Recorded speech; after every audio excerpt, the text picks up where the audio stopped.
Labour MPs then. Sources have suggested that the Health Secretary, Matt Hancock, has become increasingly frustrated by the process. We're expecting to hear from him in the next few minutes in the House of Commons.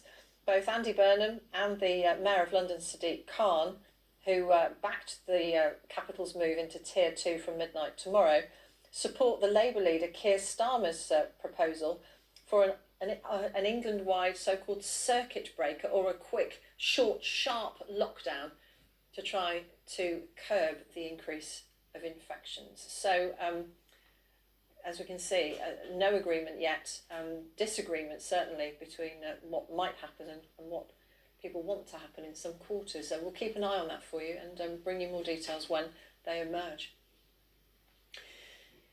The UK pub group Marston's is to lay off 2,150 staff as a result of coronavirus restrictions on hospitality. The company said the rules, which include mandatory table service, the 10 p.m. curfew and limits on group sizes, is hugely disappointing.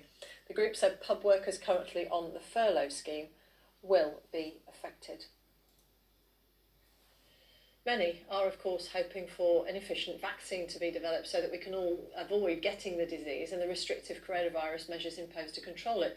So while the world waits, China has already approved a vaccine for emergency or military use. And Russia has approved not one but 2 vaccines for the 3rd and final phase trial. But there's been scepticism internationally about the Russian vaccines. Our correspondent in Moscow is Sarah Rainsford. Of course, there have been questions, and those questions were initially because Russia was so slow to publish the science behind its trials. In the case of the first vaccine, it has now done that and published in the Lancet Medical magazine. The second vaccine, this Epivac Corona vaccine, the information from the phase 2 trials has not yet been made public. So, of course, questions still exist. You know, it's interesting in terms of the public mood here. A lot of people are quite sceptical. A lot of people in surveys have suggested that they wouldn't be willing to have the vaccine just yet. They are rather dubious about how effective it could be or how safe it is.